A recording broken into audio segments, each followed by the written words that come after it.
The topic, as she said, is one of the most important for all the entrepreneurs, not necessarily entrepreneurs alone, all the professionals in their different stages of life when it comes to expanding, growing their business. Keeping this in mind, the topic here is the expansion dilemma. Should we go wide or deep? We have wonderful panel here.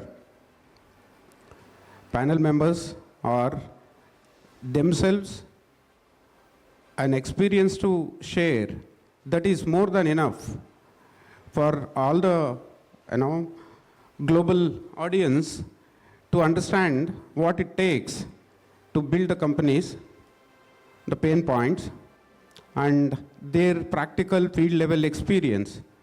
If you can observe their individual careers, I think majority of the points required here will be addressed. We have wonderful panel members here. I invite Ms. Charu Sultani, Mr. Pankaj Sehgal, Harshit, Anshul Gupta, and Ahmad Yes.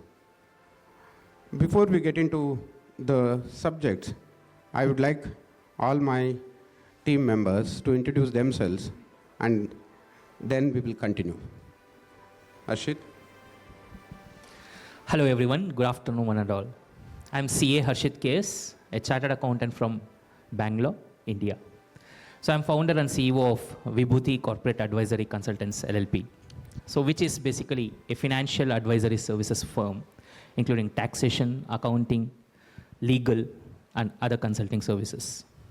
So we deliver fractional CFO services, wherein the founders are busy with their expansion, growth plans, all of those things, so that we help them and also ask them to outsource their activities when it comes to finance and compliance, so that they can actually focus on their market growth. So this is what we do, very briefly. Thank you. I have the mic. Hello everyone, good afternoon. I hope you enjoyed the lunch, actually. I personally liked it. So my name is Ahmad Aiz. I'm a Senior Director for a group therapy area, which is metabolic and gastro in Newbridge Pharmaceuticals. We are a pharmaceutical company that's based in Dubai and actually covering an area of 14 countries. Newbridge Pharmaceuticals represent multinational pharmaceutical companies who have innovations that does not have access to the Middle East. We regionally partner with these partners to bring their innovation to the Middle East and North Africa, and we represent them as if they are already there. Newbridge is a representative of actually a true growth story, wide and deep, and horizontal and vertical, which I'm happy to reflect my experiences and learnings to you all. Thank you so much. Good afternoon, everyone. Everyone had a good lunch? This is Charu Sultani from Travel Tricks, with the 2 global offices around the world, one in Hong Kong and one in Dubai. So we do a leisure services for travel and a MICE services for travel and events both. So I'll a little bit explain what we exactly do. We aim a lot on our corporate clients, where we present anything starting from hotel accommodations to the detailing of the events, starting from operations till the production, worldwide, anywhere in the world. Thank you. Good afternoon, everybody. My name is Pankaj Sehgal. I am the co-founder and director of Innovis Consulting. We are based out of New Delhi in India. What we do is, along with my 2 more partners, we provide holistic services to the small and medium enterprises on primarily all the domains. So we have consultants who specialize into, for example, business development, supply chain, operations, digitization, IT, compliance, finance, taxation, etc. That is one part of our job. The second part is based on our rich experience, what me and my partners we bring. So I have about 35 years of corporate experience working in multinational companies. So we try to bridge the gap between the overseas investors or the companies who want to make some tie-ups in India India is growing at this moment, and everybody is looking at China plus one strategy. So many companies are open to have collaborations, tie-ups, technology transfers with overseas companies. So we try to do that matchmaking here. So it's good to be here, and we hope to have a very fruitful and inspiring panel discussion today. Thank you. Hi everyone, Anshul here. I gave a little bit of introduction earlier. Asian Stack is an integrated AI company. It's tough to describe it always, but we aim and we vision to be largest AI company in the world, addressing core operational inefficiencies and governance in the critical infrastructure of domains like BFSI, maritime construction, manufacturing. My career has been always 0 to 1, 0 to 1, 0 to 1, 0 to 1, launching a lot of new products across a lot of new markets, and that's predominantly what the team comes with experience of as well. If I look back, I probably contributed several billions of dollars to each of the companies where I worked at, including McKinsey, GE, Dow Chemicals, and it was a realization that it's a lot of value added to other companies, which can actually be converted now to wider ecosystem. So the goal is to create as many jobs and distribute the value that we create from customers into the ecosystem. The operational efficiencies we expect to drive is between 20 to 40% in the industrial enterprises, and the TAM for it by next year is $900 billion. Wonderful. Thank you all. I would like to add my profile as well, so that you can relate our stories to the subject. I am Prakash KV. I am from Bangalore. Basically, I am a biologist. I am specialist in breeding shrimps and fishes. And we did wonder in that space. It's full of adventurous, nature-related activities. We did produce trillions of shrimp seeds. Then we thought, as a team, we want to do something different, something better, something bigger for future of my nation. So we all moved to Bangalore and took 3 to 4 years to do complete market research and kept on building, creating companies one after the other. Now, each and every point what I'm sharing has connect to wide and deep, the subject we are linking today. Currently, I have a company called Wash Clean, which is completely into laundry and dry cleaning business for both B2B and B2C. We serve hundreds of hotels and hospitals, airlines from Bangalore, and it is expanding. It has around 300, 400 employees.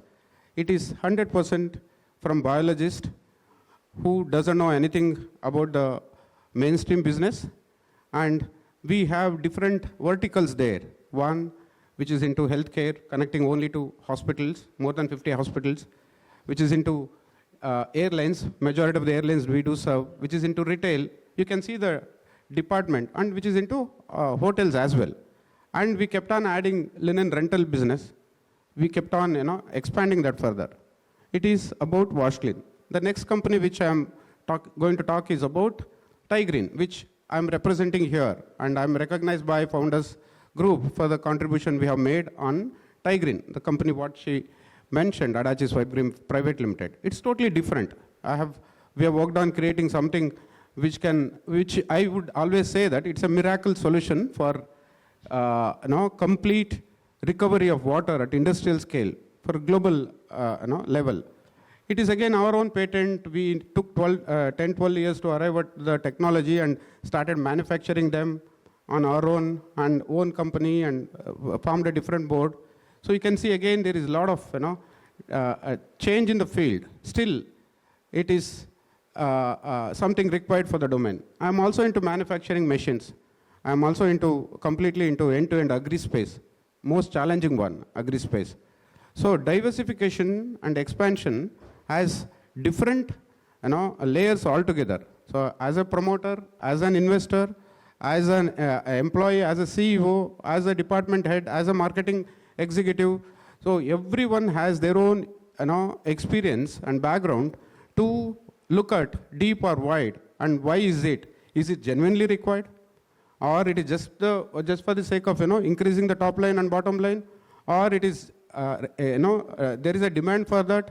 All those factors we need to keep in mind when you take up the subject, deep or wide. And to set the base for the subject today, human evolution, if you see, maybe you can relate to 40, 50,000 years.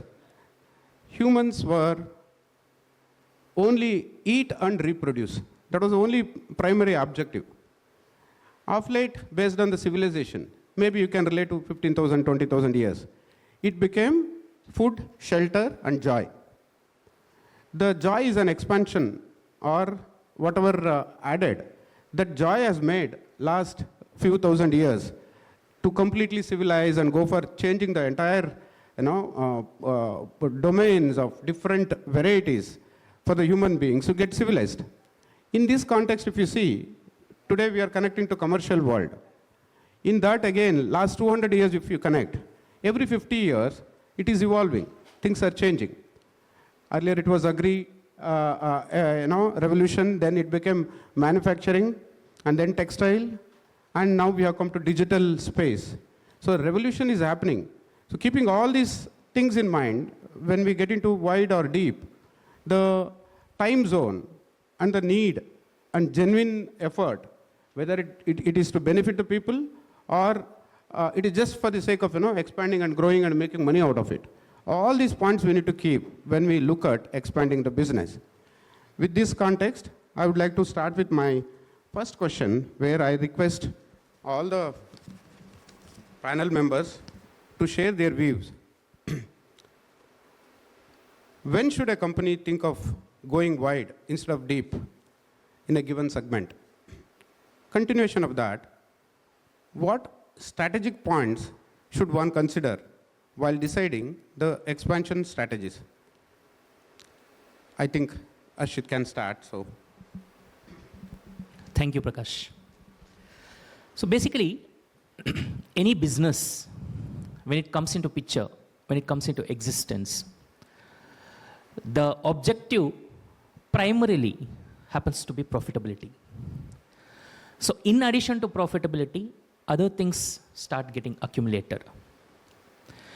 Coming to our actual point, which says, should the business be wider or should we go vertically deeper?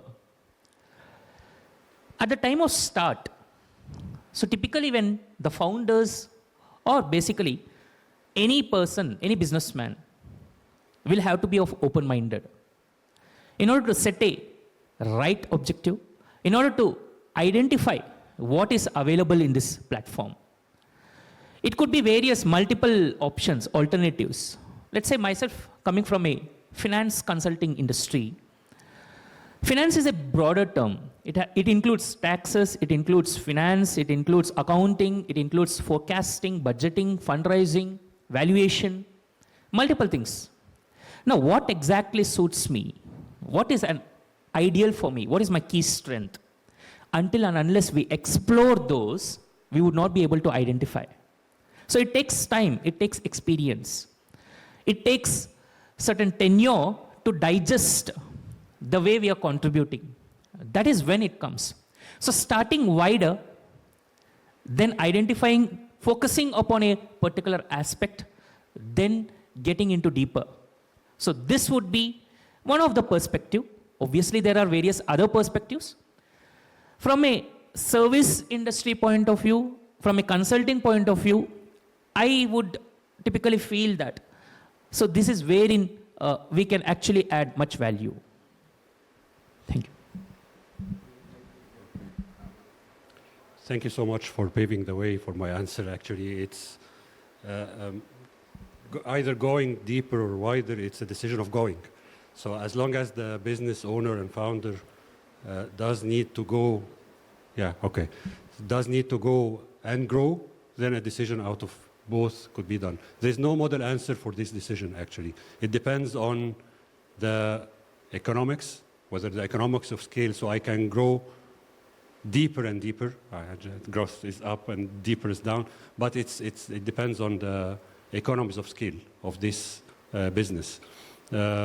Sometimes the company itself needs to have the agility to grow both wider and deeper. Maybe a business, certain business itself is declining. The business to go deeper is declining. So companies and decision makers should be agile enough to decide to go wider in order to capture other opportunities that could be missed if I decided to go in the deeper side while losing, while the market is being competitive. So there is no one-size-fits-all answer for this. However, the straightforward answer that going wider is a kind of diversification, which is a kind of mystery. You are just looking into a crystal ball. You don't know whether going wider, you have the capacity to do so, and a long list of analysis should be done, but it shouldn't be analysis to paralysis, because such decisions should be taken as fast as possible. And let me also give some mimics of going deeper and wider in the pharmaceutical industry. Going deeper is meaning specializing in certain specialty or therapy area, utilizing your expertise. So you go stronger in this therapy area and focus. And going wider means that you explore new therapy areas that you started to have and started to witness the market growth. However, the analysis is needed to assess the projections of this. So that's the answer from my industry, and let's go to other experiences. Thank you, Ahmed. I'll take over from what Ahmed said. So there's no right and wrong about deeper or wider. For my experience, I will say I've gone more deeper than before going to the wider. In terms of going deeper, you should, in my industry, I wanted to make sure on the operations what we are providing, the supplies we are providing, the staff is in an order, the products I'm offering, all should be in a place before I can go wider. This industry is very, very wide. You know, as wide we want to go. But unless and until we are not gone deeper, with my industry, we can't go wide. Going wide, we have to make sure that everything, all the things internally should be fixed. And in that way, the quality of the products we are giving, my staff is able to give the consistency in replying the things.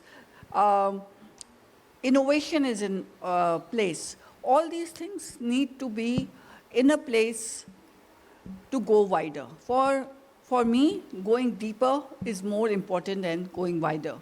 And once you're aligned, you're able to go wider. And again, there is no right and wrong in this. It's different industry, different things. Thank you, Charu. I somehow resonate the same kind of answer which Charu has given. And as she said, you can have umpteen examples from the industry where people have gone deeper first and then wider, and they have been successful. Some people have gone wider and then deeper, and they have been successful.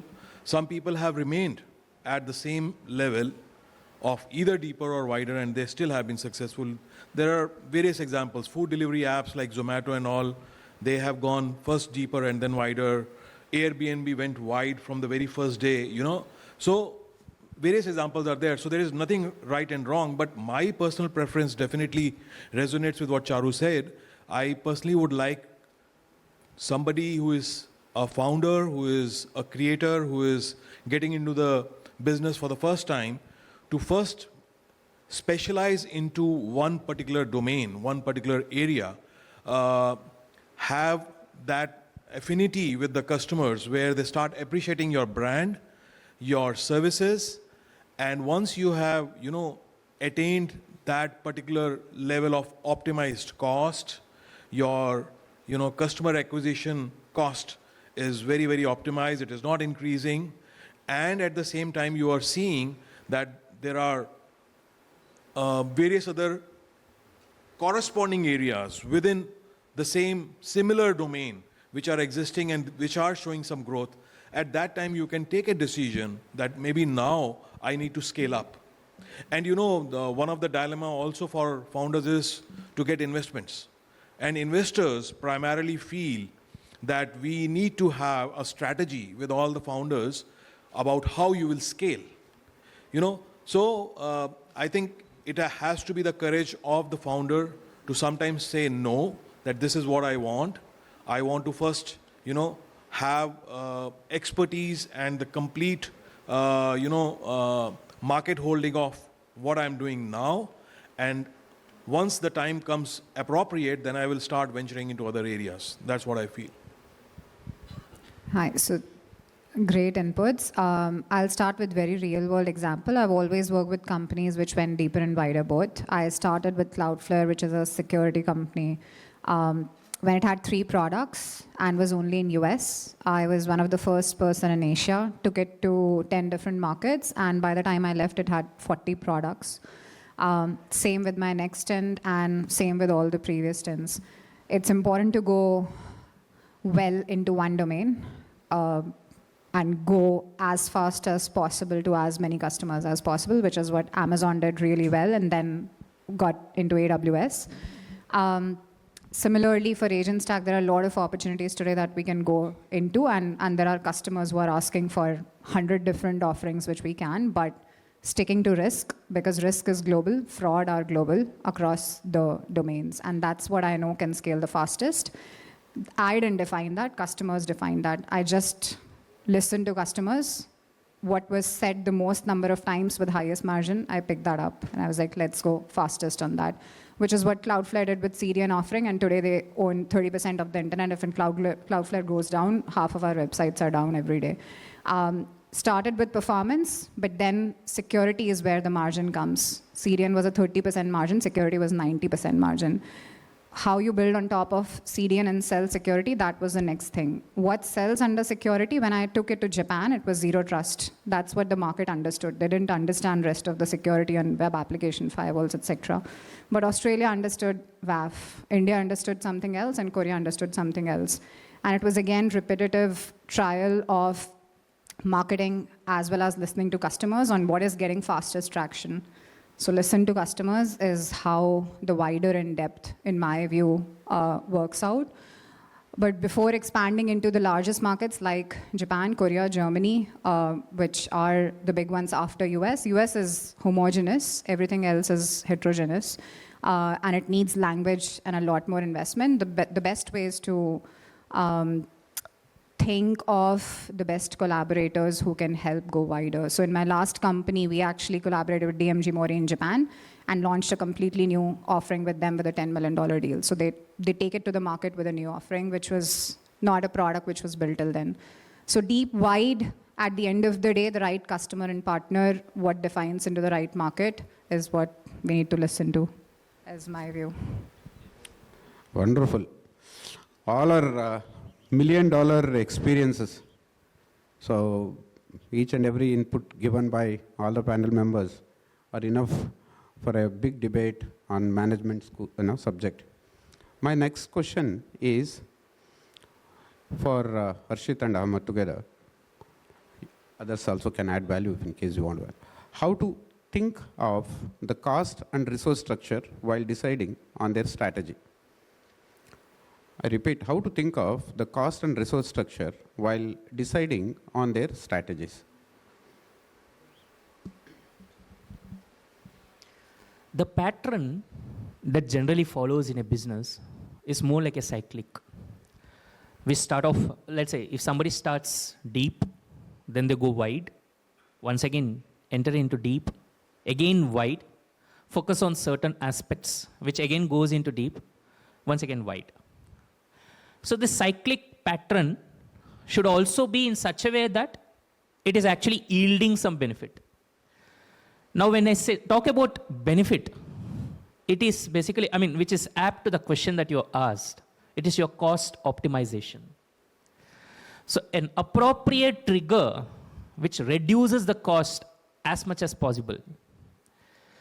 The benefit of this is typically any rupees saved directly goes and hits into your profitability. Whereas when you want to increase your top line, that has a compounding effect. It is not directly proportional to your profit. Whereas the cost that has been saved directly goes and gets accumulated in your profit. So there's a direct correlation between these two. So that's wherein the strategy that we choose, whether you go wide, whether you go deeper, it has to focus on how much cost are we able to save. Is there any additional cost that is likely to be incurred? If at all it is being incurred, how is it reflecting on the numbers? So this is where I would come in as answer for your question. Thank you. Thank you so much for the good question. Actually, it's a very financial decision that I think Harshit properly answered. But if the business is transitioning from deeper to wider, I think this is a decision that not usually all the companies take, but not just cost optimization, but resources optimization, which is actually resources, a part of the cost. But resources could fit in both growth drivers, like the horizontal or the wider or the deeper. So the transition of resources to the better projection provides a total yield of business of growth that is usually profitable, which is actually something that in the company that I'm working at, it's currently being done. When we are deciding to move from a decline business, I would say the decline market, to a growth market, we pull the resources from the less strategic one to the more strategic one to yield a profitable combined P&L. Yes, one of them is losing, the other one is profitable, but the combined one is profitable. And such kind of resources, if they are not pulled gradually and in a transitional way, you will lose the total cost of your operation. But moving the resources in a very strategic and very stepwise approach with all the associated trainings and all associated deployment time that's needed will actually save you later from hiring new additional costs and new additional resources to upscale the growing one. So this transition is actually an art. Not everyone is able to do, not just the company that I'm working for. Other companies actually diversified while moving the resources wherever it fits, but moving the resources in a very stepwise approach in order to keep the deep business, but not a deep growth, but the deep business functioning and profitable and could be able to spend on the horizontal one or the wide one. Wonderful answers. I feel personally that success is more dangerous than failure. When you, this particular point, what both Harshit and Ahmed expressed, if you are a startup, the concept has to be different. If you are a small scale player, it is different. If you are a SME and if you are a corporate, you are different. If you do not know to swim, no one can train you unless you start swimming on your own. Once you feel that you can float, you can sustain, then whether it is fast or slow or deep or wide, all those things come into the picture. If you are a successful entrepreneur in a small scale, the deep, and prove that you are independent, you can manage and set the platform, foundation stronger, then the expansion can be anything. Otherwise, you are building bubbles which are either smaller or bigger. Against time, it will have its own negative impact. So cost, finance, planning, as a small player, it's a different ballgame altogether. You should arrive at success formula, you should sustain, then you can keep growing. Some of my ventures, even now, last 12 years or 14 years, I have not taken back money from the companies. So a lot of money has gone into, all the profits have gone into R&Ds, building backend and improving, setting the better foundation so that we can be better prepared when the challenges are ahead, just like the COVID, pre-COVID and post-COVID challenges.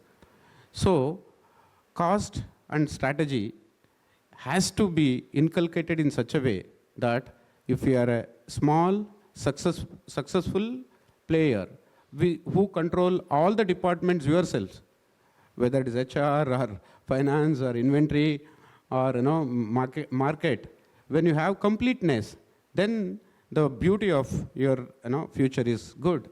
Startups can go to any extent, grow it to any extent.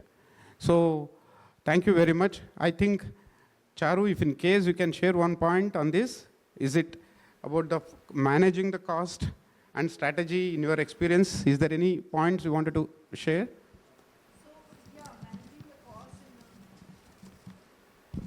Managing the cost and a strategy come hand to hand. Because if you are a small company, main point which comes is the cash flow.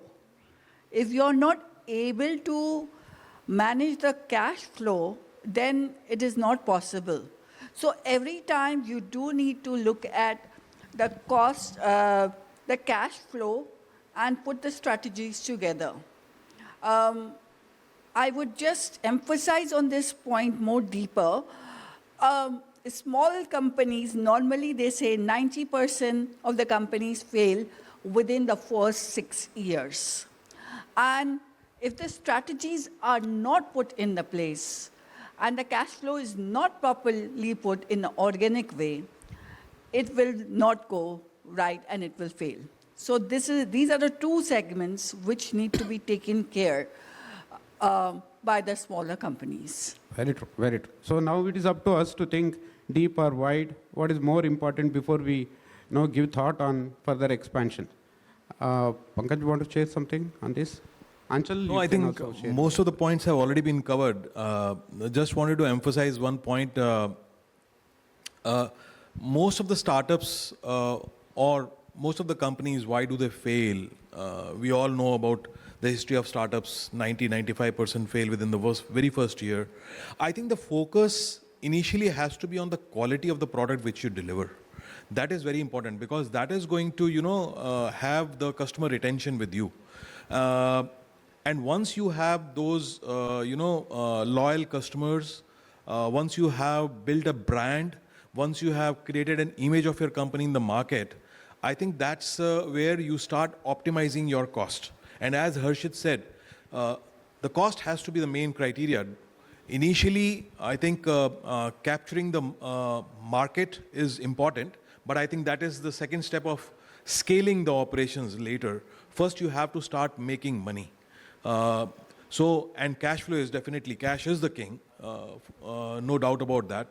So once you have, developed that kind of a reputation in the market, customer retention is there, operations are very stable, you don't have any kind of dissatisfaction, and your costs are very optimized, then it is the right time where you can start venturing into other areas. So that's what I feel.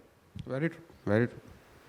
Anchal, you have seen multiple projects, multiple products. I have only seen the opposite of it, which was not run efficiently. All I can say is we have a platform which achieves 25% efficiency into any business. So whoever is not able to figure out their cost and performance can come to Agent Stack, and I'll explain how we are AI natively built. So everything that they talked about is automated.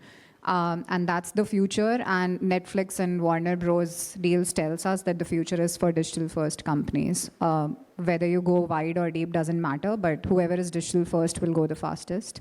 It's not the time when you can expand your bank branches physically.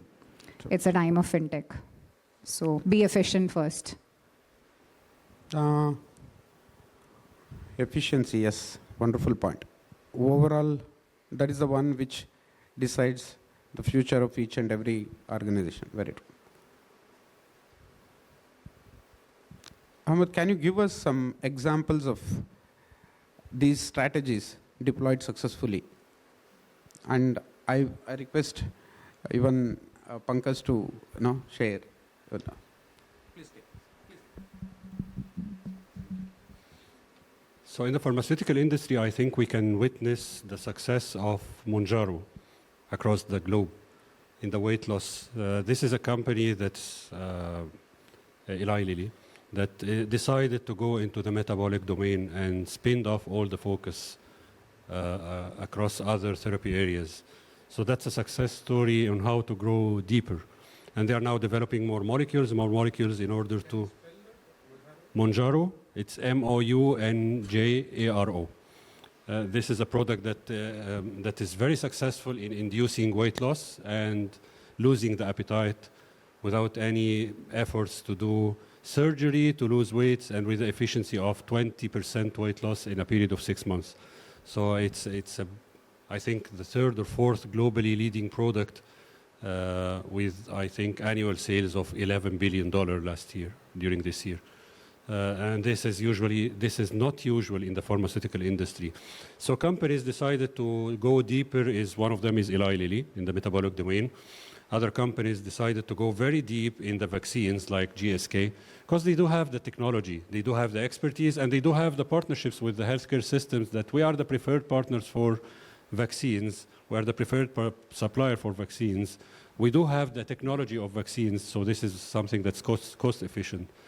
Some other companies actually were not focusing in the deep, rather than going to the wider one. So Pfizer, for example, a global pharmaceutical giant, decided to spin off this division of it, which is only specialized in doing the specialty products like generics, which is competing in a very red ocean market, where all the local pharmaceuticals across the world compete with.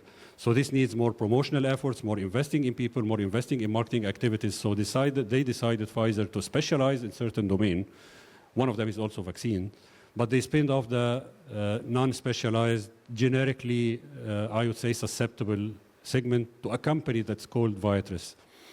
Takeda, for example, Takeda is a giant, is a Japanese giant, which was specialized mainly in gastroenterology. They decided to go for rare diseases, and they didn't take their decision on their own. Some certain of analysis has been done to acquire a company that's called Shire.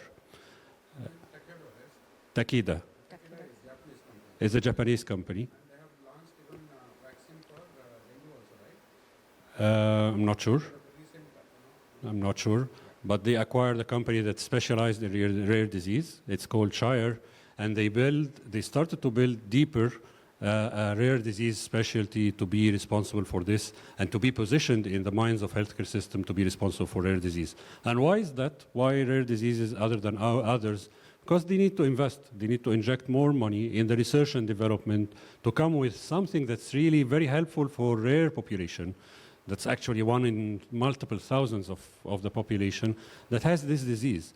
So they need to invest more to do researches on less number of patients that are prevalent across the world, and to get out of this a result that could be approved by FDA or approved by any other regulatory agencies. This needs a lot of investment, but actually this also gets a very high premium price to be reimbursed, up to $1 million per year, to get this treatment covered by healthcare insurance, or even covered by ministries of health. So this is more cost efficient. They decided to go into rare disease space. They need investment. However, this investment could be harvested quickly.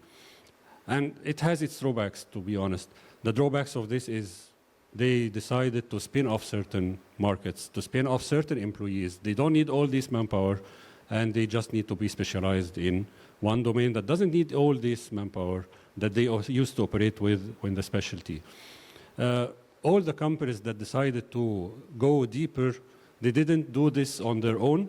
They acquired smaller pharmaceutical companies that has advanced rare disease or advanced technology or advanced diagnostics experience. Roche, for example, it's a pharmaceutical company, Swiss company, that acquired also other smaller size company with a strong pipeline so that they can get this expertise deeper and deeper and spin off also with the other specialties. If it's not even spinned off, it's divested. It's run at autopilot and then go focus in the specialty one or the rare disease one. That's another deep, let's say, focus. Another wider focus is that when other therapy areas, like Roche, for example, itself, when it just specialized in oncology, while it wasn't there in the oncology, through acquiring other businesses as well. So that's a couple of examples. Some key takeaways for me here is that 80-90% of the companies as startups are not that successful. They have their own pain points. Only very small percentage is becoming successful. The advantage of deep and wide when it comes to merger and acquisitions.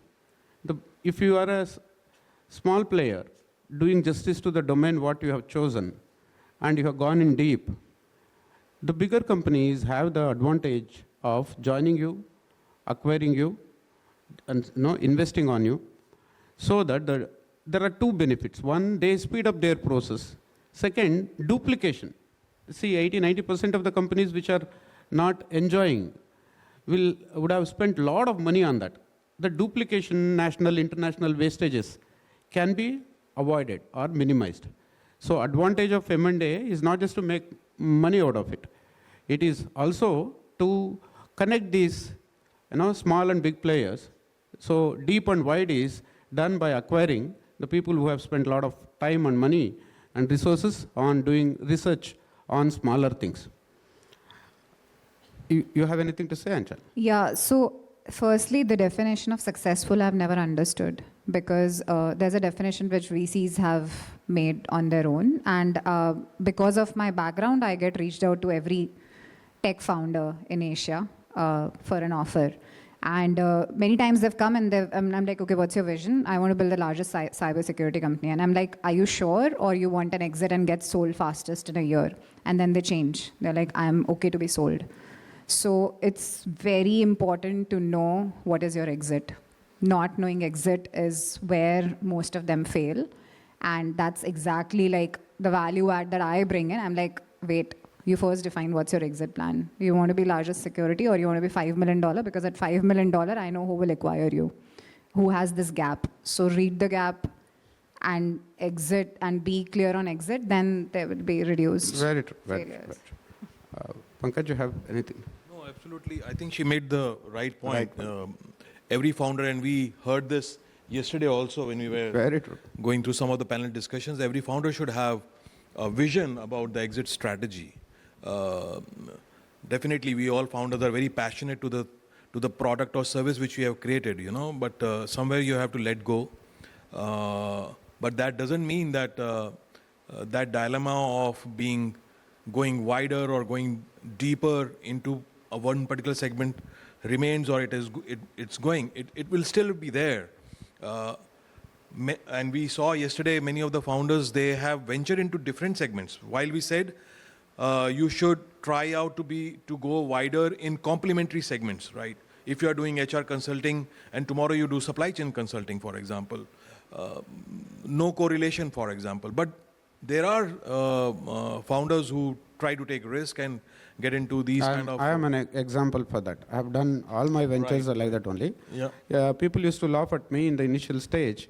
Now it is opposite, because it is very challenging to get into other domain and then relate that.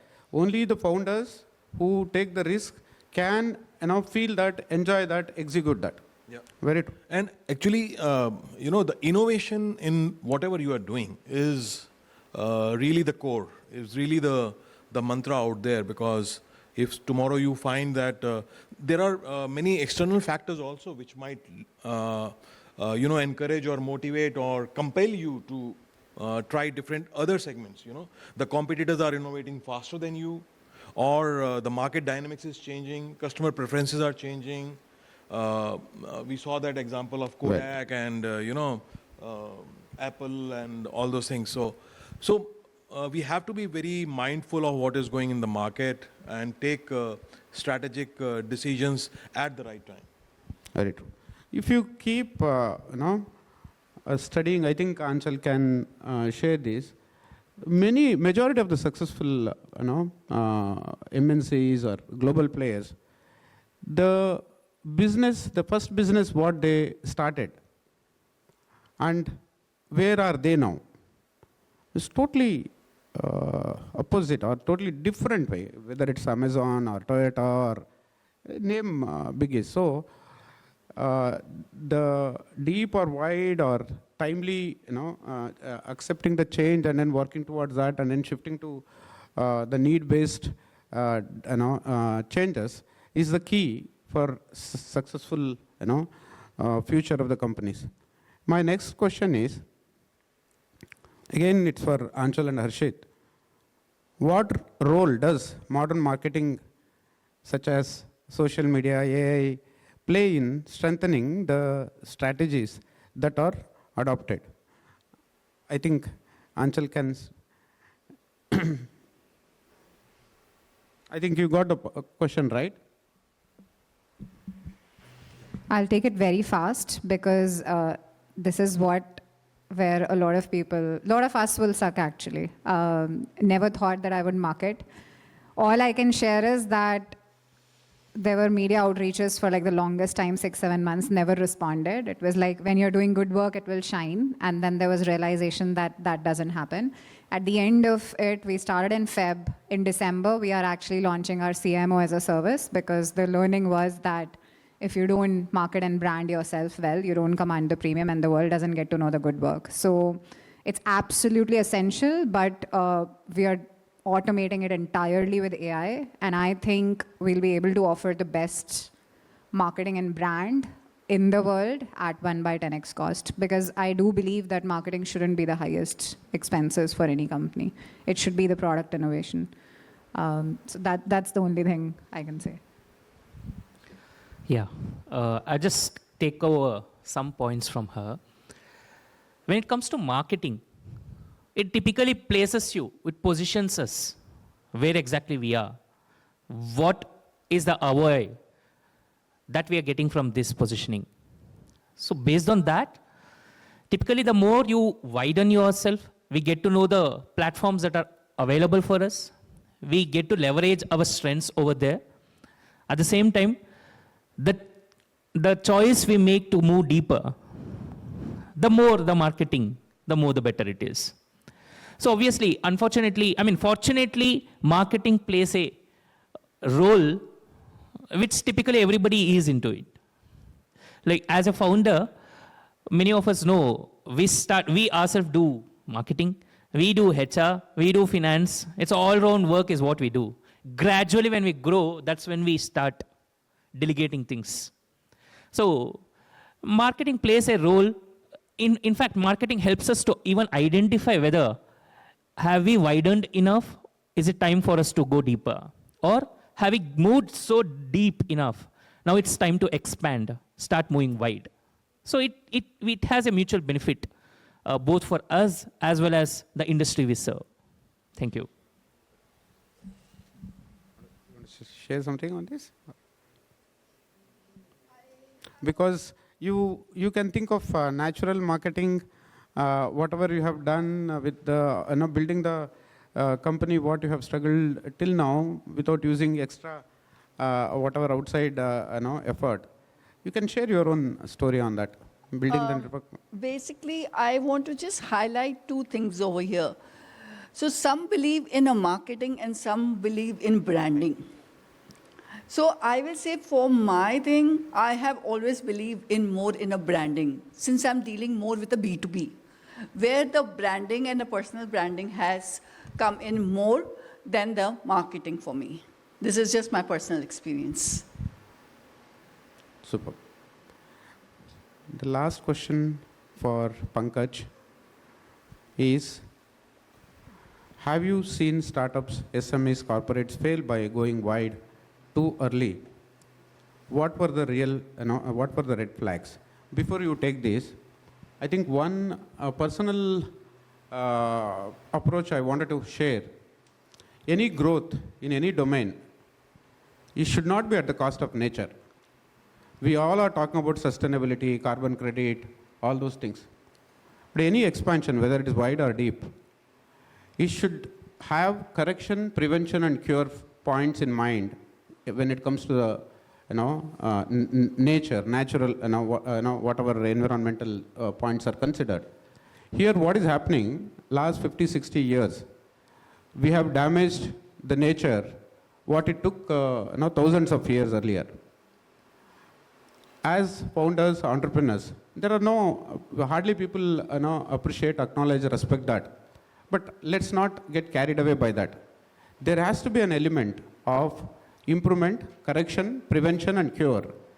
Without whatever we build new product, whether it is product extension or line extension or service extension, there has to be a small input or effort to recover or undo the damages done in the nature. This is what I would like to personally share, which have been struggling to do that. There are no value for that. There is no valuation for that. There is no respect for that. People keep squeezing your prices, but we cannot surrender to that. We should keep doing that. With that, the last question, Pankaj is going to address. Then we will. Prakash, but what I'm saying is there is a time issue. No problem. Okay. Okay. Okay, sure. Okay. Yeah, done. We are done now. Yes, last. So coming back to the question, there are various examples where we have seen companies who have ventured into going wider very early, at a very early stage, and they have been into a risk situation. They have diluted the customer loyalty. They have diluted the brand. They have they didn't care about the quality. They didn't care about the operational excellence. Efficiencies were down. There was some kind of a pressure which was coming from either inside the company or from the investors in order to scale. They were trying to. They didn't analyze properly what is happening in the market. There was no analytical tools which could say what is my accessible market, how much share of the market can I capture if I go into complementary areas.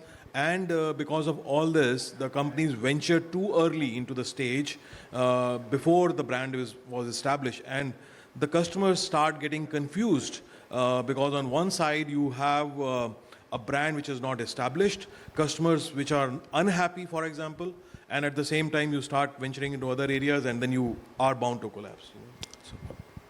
Thank you. Thank you, all the panel members. Thank you, founders, and all who are here. Questions, if anybody has? Open to questions. If in case you have time constraint, we can come down and join, or a couple of questions we can take. Guys, anyone I questions? think there is a question there. There is a question.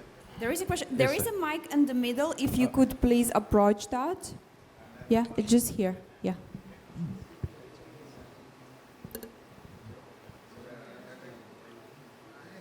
Hello. Hello.